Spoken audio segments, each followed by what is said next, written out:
Hi everyone, my name is Isa Sunchin. I'm Isabella No, and my name's Anissa Barado. And today we are going to be presenting on British colonialism in Nigeria. What is colonialism?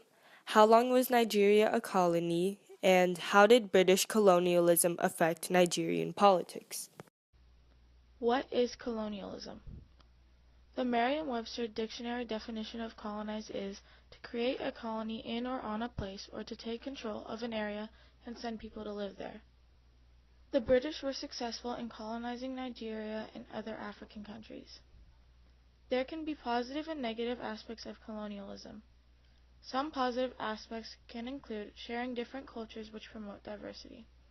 However, negative aspects of colonialism can include racial or cultural supremacy. When Nigeria was colonized, the British displayed superiority to the natives and forced them to conform to their culture, which resulted in the development of stereotypes that created social injustice. Before the British colonized Nigeria, they engaged in golden slave trade, which exposed them to Nigeria's culture and gave them the opportunity to see the potential benefits of colonizing Nigeria.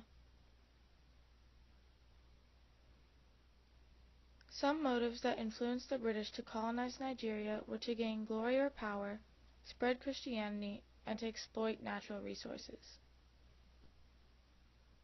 By gaining glory and power, the British could display their strength, wealth, and dominance. Their great power allowed them to pursue their next motive, which was assimilating the natives with British culture, including religion. They helped spread Christianity by building missionaries in Nigeria so it could influence the faith of Nigerian people. Last but not least, the most influential factor in motivating the British to colonize Nigeria would be to exploit Nigeria's natural resources, especially gold. This would not only allow the British to dominate Nigeria, but also to dominate trade and commerce, boosting their economy.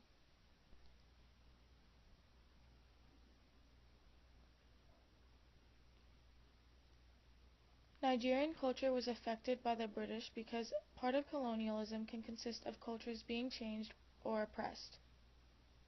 Start quote. Colonizing nations generally dominate the resources, labor, and markets of the colonial territory and may also impose socio-cultural, religious, and linguistic structures on the conquered population. End quote. In this case, the British made it clear that their culture was dominant to Nigerian culture.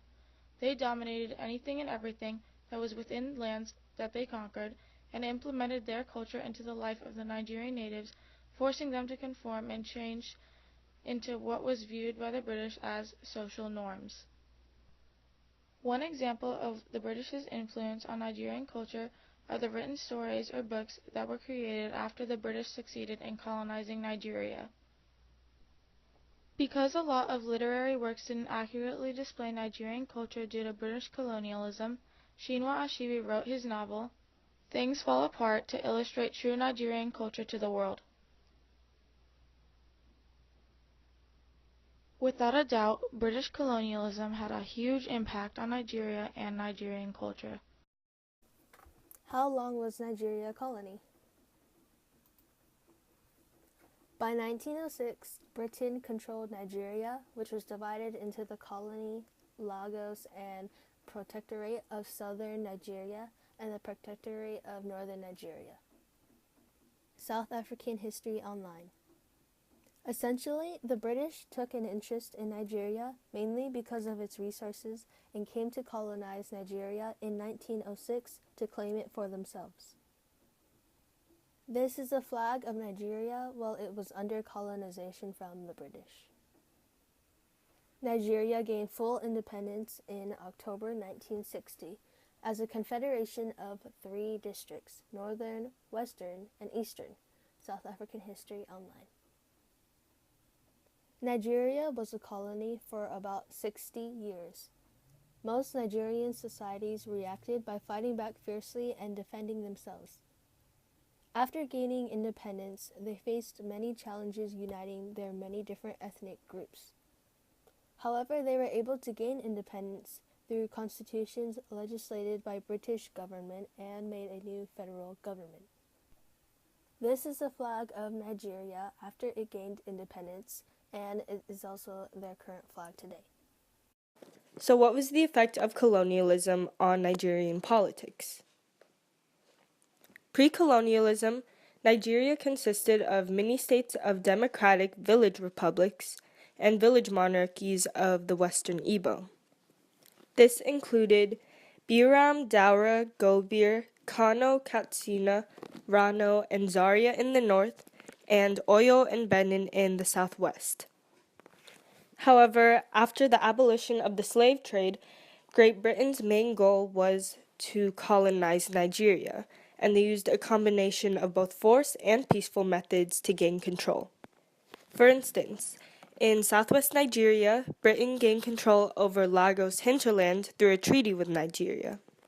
However, in the city of Benin in 1897, Britain used force to destroy and take control over the city. By 1900, northern Nigeria was declared a protectorate, and by 1914, southern Nigeria was declared the colony, all under British power. With European presence now magnified, a new political system formed. Britain created the system of indirect rule. With this system, traditional rulers of Nigeria were given more power, but their decisions needed to be backed by the British governor. In this way, most existing political institutions were utilized. However, the highly educated elite of Nigeria were unable to gain authority, fostering frustration and feelings of anti-colonialism.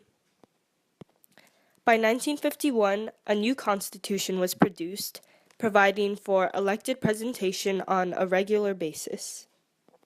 This led to the creation of three political parties: the Action Group, the National Council of Nigeria and Cameroons, and the Northern People's Congress.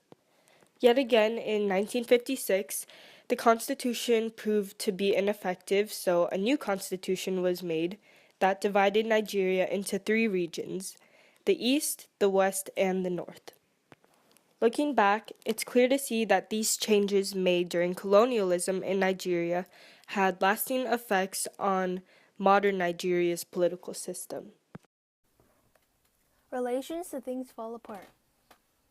It is like the story of white men who they say are white like this piece of chalk. And these white men, they say, have no toes. Achebe 65. This is the first reference and a foreshadow to white men, which is in chapter 8 of Things Fall Apart.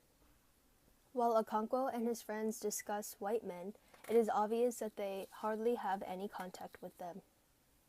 When Obi Erika says they have no toes, it refers to the fact that white men wear shoes that hides their feet, which is a contrast to the tribal people who don't use shoes. British colonialism or any influence with white men has not shown up in these early chapters yet. However, this foreshadowing of white men indicates the arrival that the British might come soon. This evidence also shows some difference between the two cultures. "And have you never seen them?" said Machi. "Have you?" said Obi Erika. "One of them passes here frequently," said Machi. "His name is Amadi." Those who knew Amadi laughed. He was a leper, and the polite name for leprosy was the white skin. Machi tells Obi Erika that he has seen a white man named Amadi. Amadi has leprosy, which is an infectious disease caused by a bacterium that can affect the skin. White scaly scabs will form. The Igbo people associating leprosy with white men and calling leprosy the white skin shows how they think of white men and European colonizers. Already, negative feelings between the Igbo people and European colonizers are expressed. This concludes our presentation on British colonialism in Nigeria. Thank you.